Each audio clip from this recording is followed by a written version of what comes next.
وَلَقَدْ يَسَّرْنَا الْقُرْآنَ لِلذِّكْرِ فَهَلْ مِن مُّدَّكِرٍ۔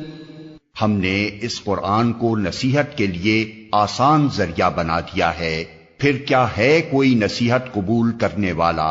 ہمارا آج کا سبق ہے جی، اب تک ہم نے جو افعال پڑھے ان کا تعلق زمانہ ماضی گزشتہ زمانے سے تھا۔ فعل مضارع عربی زبان کے اندر اس فعل کو کہتے ہیں جس میں زمانہ حال اور مستقبل میں کسی کام کے ہونے کے بارے میں بتایا جائے۔ عربی زبان میں فعل کی 4 بنیادی اقسام ہیں۔ اگر آپ فعل ماضی پاسٹ ٹینس، فعل مضارع پریزنٹ اینڈ فیوچر، فعل امر جس میں کسی کام کا حکم دیا جائے، اور فعل نہیں جس میں کسی کام سے روکا جائے۔ فعل ماضی جیسا کہ ہم نے پڑھا اس کا تعلق گزرے ہوئے زمانے سے ہوتا ہے، اور فعل مضارع کا تعلق 2 زمانوں سے ہوتا ہے جس میں حال اور مستقبل پریزنٹ اور فیوچر دونوں شامل ہوا کرتے ہیں جی۔ فعل امر جس میں کسی کام کا حکم دیا جائے، اور فعل نہیں جس میں کسی کام سے روکا جائے اسے فعل نہیں کہا جاتا ہے۔ آگے جا کر ان کی تفصیل انشاءاللہ آئے گی۔ جس طرح ہم نے فعل ماضی کے دوران پڑھا تھا کہ عربی زبان میں کوئی بھی فعل جس کا تعلق زمانہ ماضی سے ہو اور اس کے اندر صرف اور صرف 3 حروف ہوں، اس کے 3 اوزان ہم نے پڑھے تھے، اور آپ کو بتایا تھا کہ عربی زبان کا کوئی بھی فعل جس کا تعلق ماضی سے ہو یا تو فعل کے وزن پر ہوگا، یا فعل کے وزن پہ ہوگا، اور یا فعل کے وزن پر ہوگا۔ عربی زبان کا فعل مضارع بھی انہی 3 سانچوں میں سے کسی سانچے سے گزر کر آئے گا۔ عربی زبان کا وہ فعل جس کو ہم نے فعل مضارع کا نام دیا ہے وہ یفعل کے وزن پر آ سکتا ہے، یفعل کے وزن پہ آئے گا، یا یفعل کے وزن پر آئے گا، یعنی اس کے عین کلمہ پر زبر بھی آ سکتا ہے، اس کے عین کلمہ کے نیچے زیر بھی آ سکتی ہے، اور اس کے عین کلمہ کے اوپر پیش بھی آ سکتا ہے۔ تو عربی زبان میں فعل مضارع کے پہلے صیغے کا وزن یا تو یفعل ہوگا زبر کے ساتھ، پہلا حرف یا پر زبر، فا پر جزم، اور عین پر زبر، لام پر پیش۔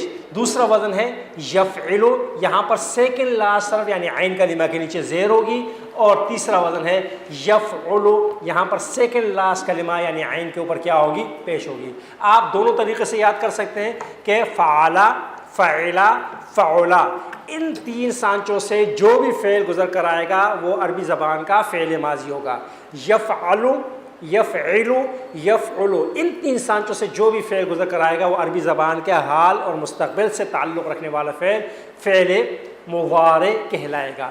یہ سب سے آسان طریقہ ہے فعل مضارع کو پہچاننے کا، اور جس طرح فعلا، فعلا، فعلا کے سانچے سے جو بھی فعل گزر کر آتا تھا وہ عربی زبان کے فعل ماضی کا پہلا صیغہ ہوا کرتا تھا، جس میں زمانہ گزشتہ کے اندر کسی ایک مرد سے کام کے ہونے کے بارے میں بتایا جا رہا تھا۔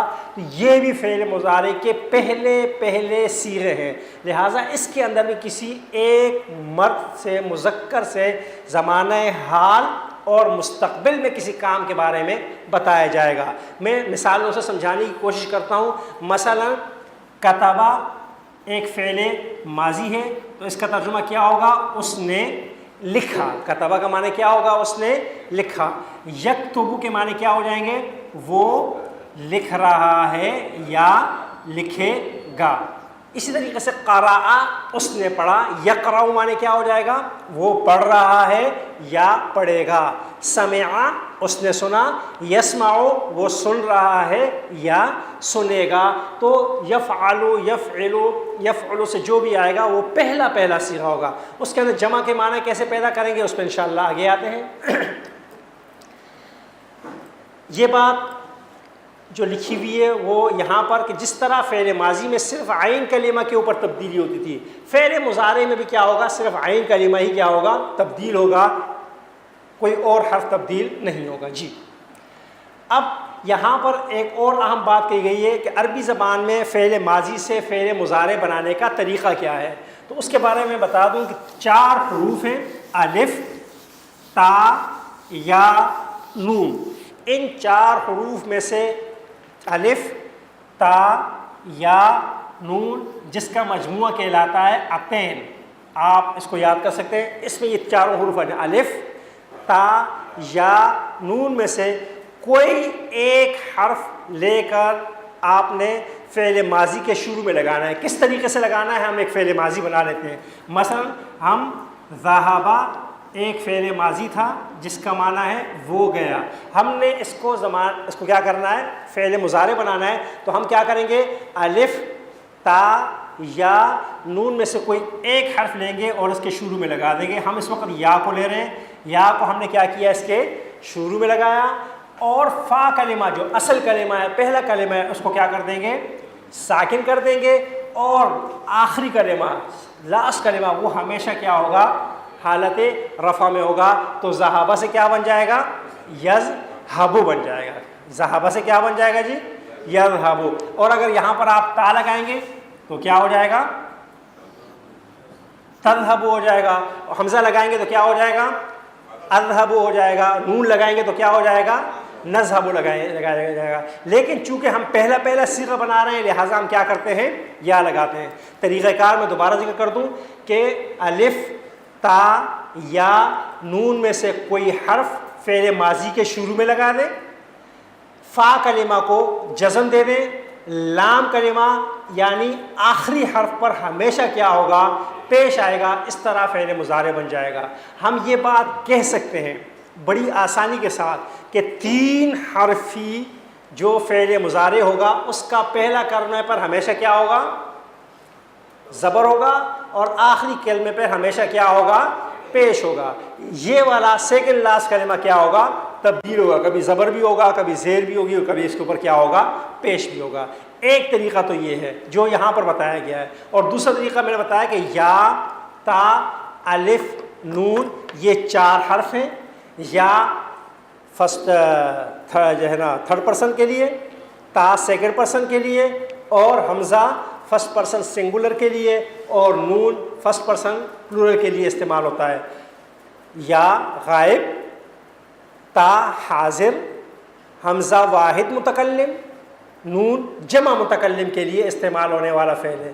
کسی بھی لفظ کے شروع میں آئے یا کا ترجمہ کیا جائے گا وہ, تا کا ترجمہ کیا جائے گا تو, حمزہ کا ترجمہ کیا جائے گا میں, اور نون کا ترجمہ کیا کیا جائے گا ہم. یہ آپ کے سامنے قرآن کریم میں آ جائیں کوئی بھی فعل یا تا الف نون سے شروع ہونے والا فعل عربی زبان کا کون سا فعل کہلائے گا؟ حال اور مستقبل سے تعلق رکھنے والا فعل. یہ اس سے میں ہٹ کے بتا رہا ہوں جی. یا کا ترجمہ عام طور پر وہ کیا جائے گا, تا کا ترجمہ تو, حمزہ کا ترجمہ اور نون کا ترجمہ. مثلا ابھی تذہبو لکھا ہوا ہے, بتائیے اگر یہ یا لگا دیتے ہیں ہم تو اس کا ترجمہ کیا ہوگا؟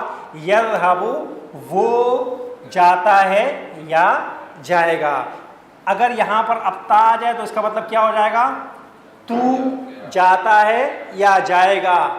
حمزہ آ جائے گا تو کیا ہو جائے گا؟ اذہبو میں جاتا ہوں یا جاؤں گا.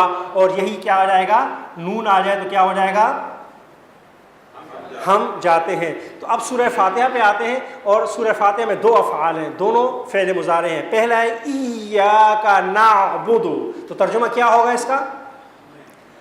ہم عبادت کرتے ہیں. اسی نون کو یا میں تبدیل کر دیں تو کیا کرے؟ وہ عبادت کرتا ہے یا کرے گا. اسی نون کو تا میں تبدیل, تعبد تو عبادت کرتا ہے, اعبد میں, نعبد ہم. اس کے بعد ہے وَإِيَّاكَ نَسْتَعِينُ, جس کا ترجمہ ہم کیا کرتے ہیں؟ ہم تجھ سے مدد چاہتے ہیں. اگر یہ یستعین ہوتا تو اس کا مطلب ہوتا وہ, تستعین ہوتا تو, اور استعین میں, نستعین ہم.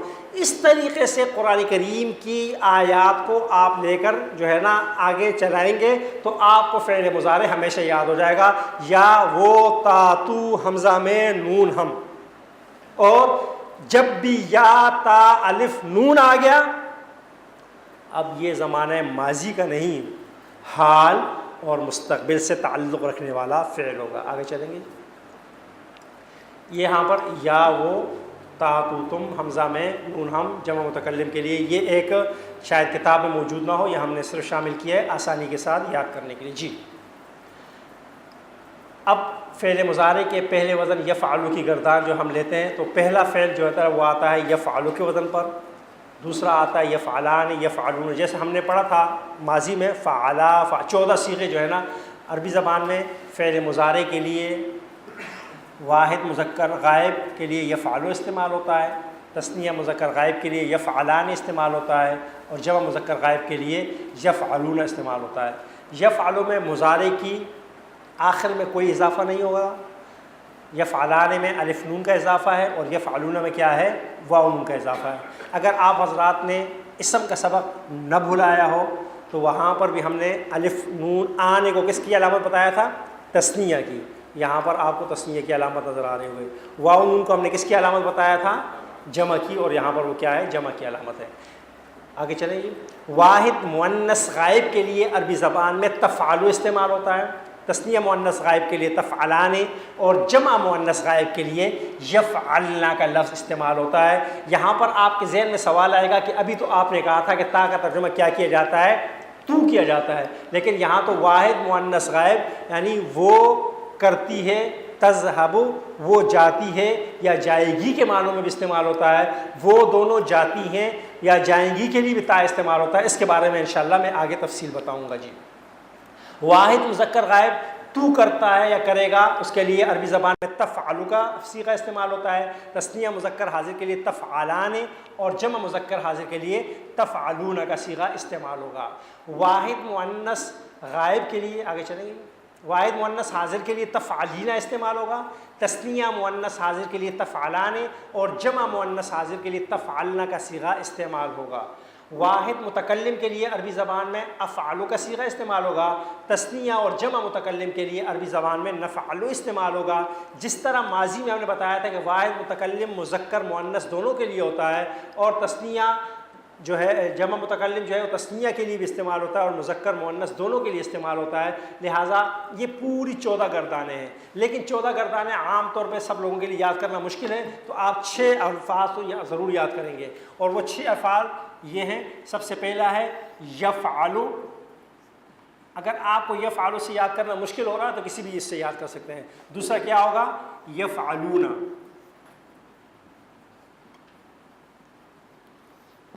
تیسرا آپ یاد کریں جو اکثر و بیشتر آپ کو کافی ہو جائے گا، تفعلو۔ تیسرا ہے، چوتھا ہے تفعلون۔ اگر آپ 14 یاد کریں گے تو یہ بہت زیادہ اچھا ہو جائے گا اور آپ کے لیے کام آئے گا۔ افعلو اور نفعلو، اس کی ہم پریکٹس کریں گے بار بار تاکہ آپ کو یاد ہو جائے۔ میں آپ کو اس سے نہیں کرواؤں گا، یہ چونکہ ہمارا مین اسٹینڈرڈ وزن ہے، میں کسی اور لفظ سے کرواؤں گا۔ مثلا میں آپ کو ذہابہ سے ہی پریکٹس کرواؤں گا، ماضی کی بھی مضارع کی بھی، اور آپ حضرات سے گزارش کروں گا کہ میرے ساتھ دہرائیں گے اور گھر جا کر دوبارہ یاد بھی کریں گے۔ پہلے ہم ماضی کی لیں گے، ذہابہ، میرے ساتھ دہرائیں گے جی، ذہابہ، ذہبو، ذہبتا، ذہبتم، ذہبتو، ذہبنا، ذہبا، ذہبو، ذہبتا، ذہبتم، ذہبتو، ذہبنا۔ اب ترجمے کے ساتھ پڑھتے ہیں۔ ذہابہ وہ گیا، ذہبو وہ سب گئے، ذہبتا تو گیا، سمجھ آ گئی نہیں؟ ذہبتم تم سب گئے، ذہبتو میں گیا، اور ذہبنا ہم گئے۔ ذہابہ ترجمہ آپ کریں گے، ذہابہ، ذہبو، ذہبتا، ذہبتم، ذہبتو، ذہبنا۔ اب اس کو لے کے چلتے ہیں اس وزن پہ مضارع کو۔ اب ماضی کا ترجمہ کیا ہو جائے ختم، میرے ساتھ دہرائیں گے، یذہبو، یذہبون، تذہبو، تذہبون، اذہبو، نذہبو، یذہبو، یذہبون، تذہبو، تذہبون، اذہبو، نذہبو۔ اب ترجمہ کرتے ہیں، یذہبو وہ جاتا ہے یا جائے گا، یذہبون وہ سب جاتے ہیں یا جائیں گے، تذہبو تو جاتا ہے یا جائے گا، تذہبون تم سب جاتے ہو یا جاؤ گے، اذہبو میں جاتا ہوں یا جاؤں گا، نذہبو ہم جاتے ہیں یا جائیں گے۔ میں اپنی اب آپ حضرات ماضی اور مضارع دونوں کا ترجمہ آپ نے کرنا ہے۔ پہلے میں ماضی کی گردان کروں گا تاکہ دونوں یاد ہو جائیں۔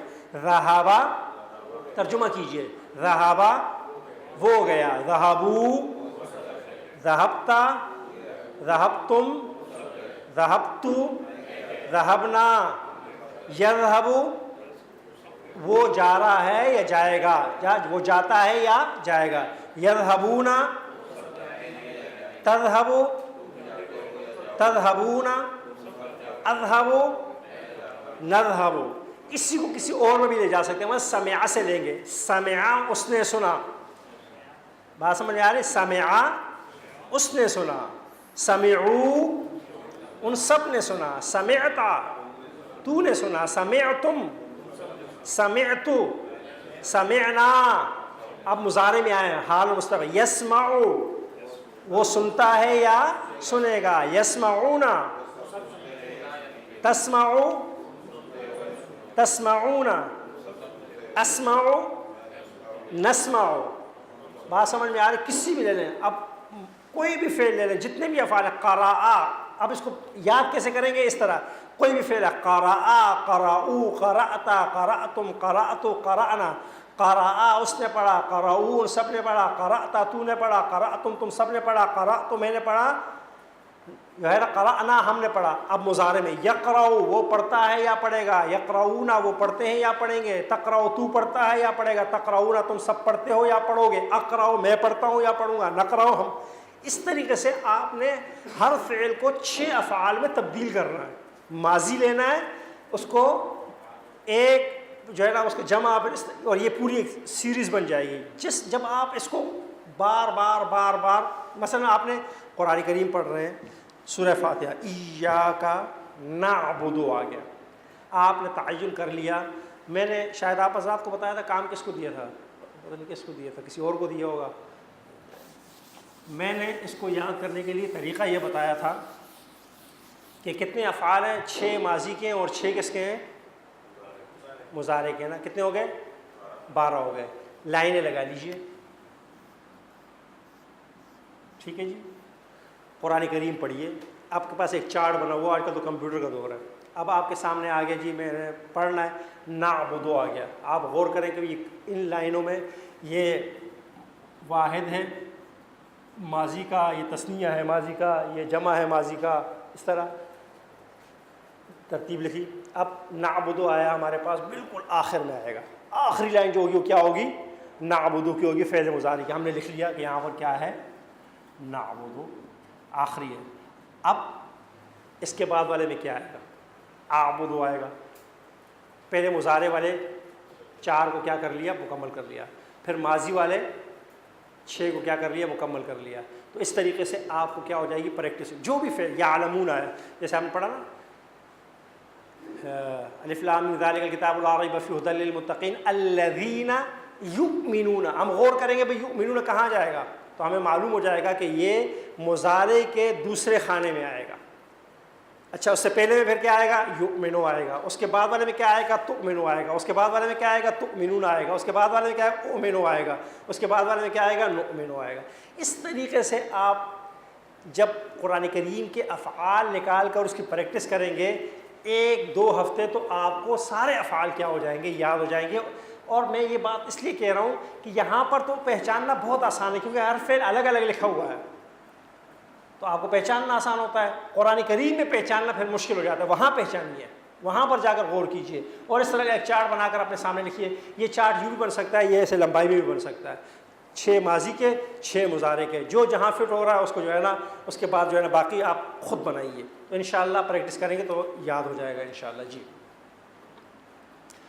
یہ گردانیں آگے دی گئی ہیں، ہم اس پہ نہیں جائیں گے، یذہب یضرب ینصر کی گردانیں کتاب میں دی گئی ہیں، یہ صرف آپ حضرات کے لیے کہ آپ اس کو کیا کریں، یاد کر لیں۔ میں نے آپ کو بتا دیا، انشاءاللہ اگلی کلاس میں آپ حضرات جو ہے نا، کوئی بھی ہم یہاں پہ ایک وہ لکھیں گے، فعل لکھیں گے، اور آپ حضرات اس سے باقی افعال بنائیں گے انشاءاللہ، یہاں پر پریکٹس کریں گے اور قرآن کریم سے ہی پریکٹس کرنے کی کوشش کریں گے انشاءاللہ۔ چلیں جی، اب یہاں پر آپ اگر اپنی کتاب میں نکالیں گے فعل مضارع کی گردان، تو میں ایک چیز آپ کو بتا دوں گا کہ فعل مضارع کی جو 14 افعال ہیں، ان میں سے آپ کو یہ 14 افعال ہیں، 14 افعال میں سے 5 ایسے ہیں جن کے آخر میں پیش ہے، اور 9 ایسے ہوتے ہیں جن کے آخر میں کیا ہوتا ہے، نون ہوتا ہے۔ ان 9 میں سے جمع مؤنث کے لیے استعمال ہونے والا یفعلنا اور تفعلنا، اس کو نون نسوہ کہا جاتا ہے، باقی کو نون اعرابی کہا جاتا ہے۔ اس کے بارے میں انشاءاللہ آگے تفصیل آئے گی۔ یعنی 5 ایسے ہوں گے جس پہ کوئی جو ہے نا اس کے ساتھ علامت موجود نہیں ہے، وہاں پر پیش ہے۔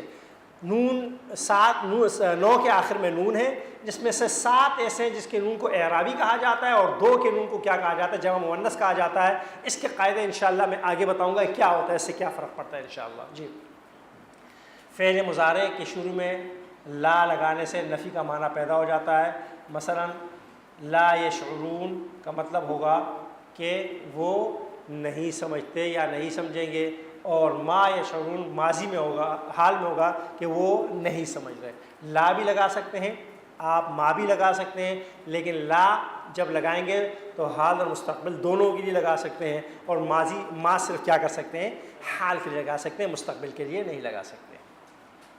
جس طرح لا یؤمنو وہ ایمان نہیں لاتا ہے، لا یشکرون وہ شکر ادا نہیں کرتے، لا یظلمون وہ ظلم نہیں کرتے۔ جبکہ ما یشعرون وہ شعور نہیں رکھیں گے، ما یشعرون، لا یشعرون شعور نہیں رکھیں گے، اور ما یشعرون کا ترجمہ ہوگا وہ شعور نہیں رکھتے۔ یہ فرق ہو جائے گا۔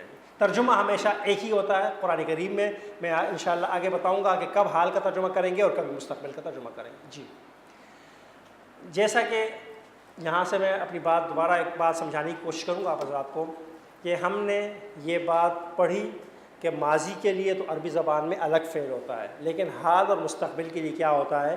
ایک ہی فعل استعمال ہوتا ہے جس کو فعل مضارع کہا جاتا ہے۔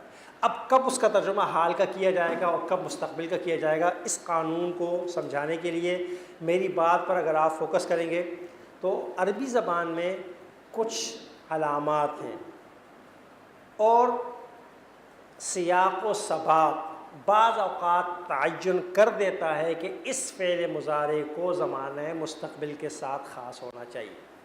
جہاں پر وہ علامت یا سیاق و سباق موجود ہو تو اس فعل مضارع کا ترجمہ زمانہ مستقبل میں کیا جائے گا، ورنہ عام طور پہ اس کا ترجمہ کیا کیا جائے گا؟ زمانہ حال کا کیا جاتا ہے اور کیا جائے گا۔ میں اپنی بات سمجھا پایا ہوں جی؟ وہ علامات کون کون سی ہیں میں ذکر کر دوں، پھر اس میں آئے گا۔ نمبر 1، جس فعل مضارع کے شروع میں سین آ جائے یا صوفہ آ جائے وہ خاص ہو جائے گا کس کے ساتھ؟ زمانہ مستقبل کے ساتھ۔ جس فعل مضارع کے شروع میں حرف لن آ جائے، لن تنالوا البر حتى تنفقوا، وہ کیا ہو جائے گا؟ خاص ہو جائے گا مستقبل کے ساتھ۔ اسی طریقے سے جس فعل مضارع کے آخر میں نون تشدید والا آ جائے، جس کو نون ثقیلہ کہا جاتا ہے، جب نون تشدید والا آئے گا تو شروع میں لام کیا ہوگا؟ وہ لازماً آئے گا۔ جب وہ آ جائے تو وہ فعل مضارع بھی کیا ہوگا؟ زمانہ حال اور مستقبل کے ساتھ خاص ہو جائے گا۔ اب اس کا ترجمہ زمانہ حال کا نہیں کیا جائے گا۔ اور سیاق و سباق، سیاق و سباق سے میری مراد یہ ہے کہ فعل مضارع کا صیغہ استعمال ہوا اور بات ہو رہی ہے قیامت کی یا مرنے کے بعد کی، تو تعین کر رہا ہے سیاق و سباق کہ یہاں ترجمہ کس کا کیا جائے گا؟ مستقبل کا کیا جائے گا، حال کا نہیں۔ جس طرح قرآن کریم میں ایک جگہ سورہ واقعہ میں اللہ تبارک و تعالیٰ فرماتے ہیں جنت کے بارے میں، لا یسمعون فیہا لغوا ولا تأثیما، لا یسمعون فیہا لغوا ولا تأثیما، کہ وہاں کوئی لغو بات نہیں ہوگی۔ تو اب چونکہ یہ جنت کا ذکر ہو رہا ہے تو لہٰذا یسمعون آیا ہوا ہے، تو اب ترجمہ خود بخود کیا ہوگا؟ مستقبل کا ہوگا، کہ بھئی قیامت کی بات ہو رہی ہے، دنیا کی بات تو نہیں ہو رہی۔ یہاں تو ہم لغویات سن کے پریشان ہیں، یہاں تو ہو ہی یہ دنیا، وہاں پر ایسی کوئی چیز لا یسمعون، تو وہ خاص ہو جائے گا۔ تو اس لیے 4 چیزیں میں نے بتا دیں، سین، صوفہ، لن، نون تاکید، اور ساتھ ہی میں نے آپ کو بتا دیا سیاق و سباق۔ یہ 5 چیزیں عام طور پر فعل مضارع کو کس کے ساتھ خاص کر دیں گی؟ مستقبل۔ اب باقی جو بچے گا وہ کیا ہوگا؟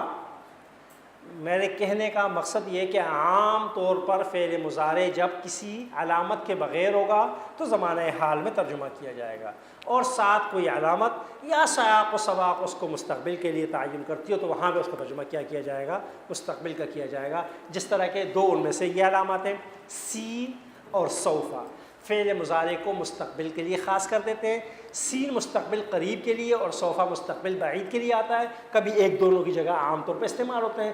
جیسے عام طور پہ یذهب کا ترجمہ ہم نے پڑھا وہ جاتا ہے یا جائے گا، سیذهب کا ترجمہ ہوگا وہ ابھی جائے گا، اور سوف یذهب کا ترجمہ کیا ہوگا وہ عن قریب جائے گا۔ یہ جو عن قریب کا لفظ آ جاتا ہے یہ بھی جلدی جانے کے بارے میں ہوتا ہے، لیکن اس کا مطلب فوراً نہیں، کچھ دیر کے بعد، تو اس کو کیا کہا جاتا ہے؟ سوف کہا جاتا ہے۔ سیذهب ابھی، سوف اذهب، اور اس لیے قرآن کریم میں کلا سوف تعلمون ثم کلا سوف تعلمون آتا ہے، اور کبھی سیعلمون غدا من الکذاب الاشر آتا ہے، لہٰذا ہر جگہ اس کا معنی ابھی ابھی تمہیں پتہ چل جائے گا، فتح مکہ ہوگا، پتہ چل جائے گا کہ کذاب کون تھا، شرارتی کون تھا۔ جی یہ بھی میں نے بتایا کہ فعل مضارع کے آخر میں لام نون تاکید آ جائے تو یہ اصول ہے کہ جب یہ نون آخر میں آئے گا تشدید والا تو شروع میں لام کیا ہوگا؟ لازماً آئے گا، لہٰذا اس کو کیا کہا جاتا ہے؟ در تاکید، لام تاکید اور نون تاکید۔ تو فعل مضارع میں تاکید در تاکید کے لیے جو دو الفاظ آتے ہیں وہ بھی فعل مضارع کو کیا کر دیتے ہیں؟ مستقبل کے ساتھ خاص کر دیتے ہیں۔ کیا کر دیتے ہیں جی؟ جی جیسے یہاں پر آپ دیکھیں ینصرو ایک فعل تھا، کیا تھا؟ ینصرو وہ مدد کرتا ہے یا کرے گا، اس کی جمع کیا تھی؟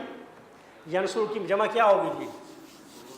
ینصرون ہوگا۔ میں اس لیے لکھ رہا ہوں تاکہ یہ بات سمجھا سکوں آپ کو۔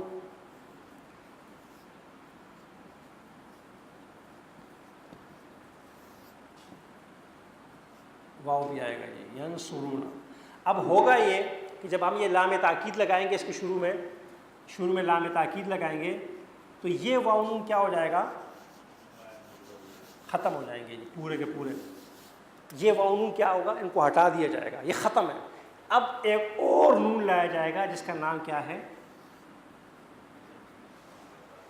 تو یہ کیا ہو جائے گا جی؟ لا ینصرن ہو جائے گا۔ کیا ہو جائے گا؟ لا ینصرن اس وقت ہوگا، یہ لا ینصرن ہو جائے گا۔ یہ کیا ہو جائے گا؟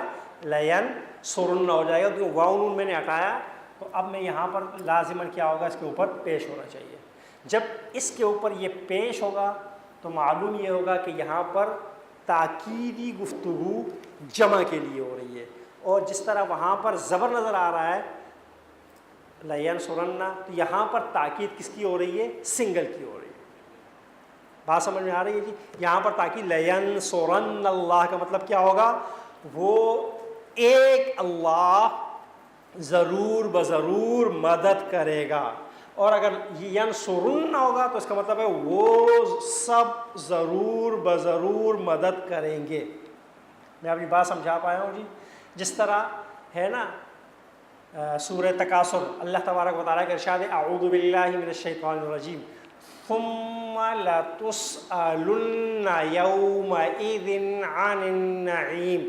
یہاں تسألن میں نون سے پہلے والے لام پر کیا ہے؟ پیش ہے، تو مطلب یہ ہے کہ یہاں پر سوال سب سے ہوگا، اور یہاں پر لام سیکنڈ لام پہ زبر ہے تو اس کا مطلب ہے کہ بات کیا ہو رہی ہے؟ ایک ہی ہو رہی ہے۔ لہٰذا کتاب میں غلطی ہے، اس غلطی کو دور کر دیجئے گا کہ جب اس کی گردان آئے گی تو میں انشاءاللہ وہاں پہ آپ کو اس غلطی بتاؤں گا کہ یہ غلطی کتاب والے لکھی ہے، ایسا ہونا نہیں چاہیے۔ تو لا ینصرن تاکید سنگل کی، لا ینصرن تاکید کس کی ہوگی؟ جمع کی ہوگی جی۔ اسی طریقے سے کانا ایک ایسا فعل ہے جو فعل مضارع کے شروع میں آ جائے تو اس کو ماضی استمراری پاسٹ کنٹینیو میں تبدیل کر دیتا ہے۔ کانا جب بھی فعل مضارع یا تا الف نون سے شروع ہونے والے فعل کے شروع میں آئے گا تو وہ کیا ہو جائے گا؟ ماضی میں لے جائے گا، اور ماضی استمراری۔ مثلا کانا یذهب وہ جایا کرتا تھا، کانا یذهبان وہ دونوں جایا کرتے تھے، کانو یذهبون کا ترجمہ کیا ہوگا؟ وہ یہاں پر نیچے جو نوٹ لکھا ہوا ہے کہ کانا کا صیغہ فعل مضارع کے مطابق تبدیل ہوتا جاتا ہے، جس طرح یہاں پر یذهب سنگل تھا تو کانا بھی سنگل، یذهبان کانا ہو گیا، یذهبون سے کیا ہو گیا؟ کانو ہو گیا۔ آگے جا کر بھی یہ کنتا کنتما کنتم اس طرح تبدیل ہوتا جائے گا اور چلتا چلا جائے گا جی۔ دیکھیں اسی کو بتایا جا رہا ہے کہ یذہبو کے ساتھ کانا ہوگا، یذہبان کے ساتھ کانا ہو جائے گا، یذہبون کے ساتھ کیا ہو جائے گا، کانو ہو جائے گا. اور آگے جائیں گے تو واحد مؤنث کے ساتھ کانت تذہب ہوگا، تثنیہ مؤنث غائب کے ساتھ کانتا تذہبان، جمع مؤنث غائب کے ساتھ کننا یذہبنا ہوگا. واحد مذکر حاضر کے ساتھ کنت تذہب ہوگا، جمع تثنیہ مذکر حاضر میں کنتما تذہبان ہو جائے گا، جمع مذکر حاضر میں کنتم تذہبون ہوگا. آپ دیکھ رہے ہیں کہ جیسے جیسے فعل تبدیل ہو رہا ہے ویسے ویسے جو ہے نا کانا بھی اپنی شکل کو تبدیل کر رہا ہے. واحد مؤنث حاضر میں کنت تذہبین ہو جائے گا، تثنیہ مؤنث حاضر میں کنتما تذہبان ہو جائے گا، اور جمع مؤنث حاضر میں کنتن تذہبن میں تبدیل ہو جائے گا. واحد متکلم میں کنت اذہب اور جمع متکلم میں کننا نذہب میں تبدیل ہوگا. کہنے کا مقصد یہ ہے کہ کانا اور اس کے سیریز سے جتنے بھی الفاظ ہیں جو فعل مضارع کے صیغے کے ساتھ ساتھ تبدیل ہوتے ہیں وہ فعل مضارع کو زمانہ حال اور مستقبل سے نکال کر پاسٹ کنٹینیو میں لے جایا کرتے ہیں. یہ وہ گردان ہے جس میں لام تاکید نون تاکید کے ساتھ آ رہی ہے. اگر آپ دیکھیں تو لیفعلن ہے، یہاں پر تاکید چونکہ واحد کے لیے تو لیفعلن ہوگا، تثنیہ کے لیے کیا ہوگا لیفعلن، لیکن جمع کے لیے کیا استعمال ہوگا لیفعلن استعمال ہوگا. لیفعلن کے وجہ پر لیذہبن کا ترجمہ ہوگا یقیناً یقیناً وہ جائے گا، لیذہبان یقیناً یقیناً وہ دونوں جائیں گے، لیذہبن یقیناً یقیناً وہ سب کیا ہوں گے، جائیں گے. اسی طریقے سے لتذہبن کا ترجمہ ہوگا یقیناً یقیناً وہ جائے گی، یتذہبان یقیناً یقیناً وہ دونوں جائیں گی، اور لیذہبنان یقیناً یقیناً وہ سب جائیں گی. لا تذہبن یقیناً وہ نہیں بلکہ یقیناً تو جائے گا، لتذہبان یقیناً تم دونوں مرد جاؤ گے، اور لتذہبن کا ترجمہ ہوگا یقیناً تم سب جاؤ گے. واحد مؤنث حاضر کے لیے استعمال ہوگا لتذہبن یقیناً وہ جائے گی، لتذہبان یقیناً تم دونوں جاؤ گی، لتذہبنان یقیناً یقیناً تم سب جاؤ گی. لتذہبن کا ترجمہ یقیناً یقیناً تو وہ نہیں، میں نے غلطی سے کہہ دیا تھا. لافعلن آئے گا اس کے بعد، جی آگے چلیں گے. لافعلن لاذہبن یقیناً یقیناً میں جاؤں گا یا میں جاؤں گی، لنذہبن یقیناً یقیناً ہم جائیں گے یا ہم دو جائیں گے یا ہم سب جائیں گے یا ہم سب جائیں گی، سب کے لیے استعمال ہوگا. آپ کی کتاب میں یہاں پر لنفعلن کے بجائے لنفعلن اور لنذہبن کے بجائے لنذہبن لکھا ہوا ہے، وہ غلط ہے، اس کو درست کر لیجئے. ایسا ہی ہے نا، یہ کتاب میں ایسا ہی ہے نا محترم، جن کے پاس ہے لنذہبن غلط لکھا ہوا ہے، اس کو درست کر لیجئے گا. جی اس کی مشق انشاءاللہ اگلی کلاس میں کریں گے انشاءاللہ، اور اس میں ہم تمام اس کو ایک مرتبہ ریوائز بھی کریں گے. اس کو آپ نے یاد بھی کرنا ہے، فعل مضارع کو پہچان کے بھی آنا ہے. انشاءاللہ اگلی کلاس میں اس کی مشق کریں گے تو یہ بات اور واضح ہو جائے گی. اللہ تعالیٰ سے دعا ہے کہ مولا کریم ہم سب کو عمل کی توفیق عطا فرمائے. وما علینا الا البلاغ.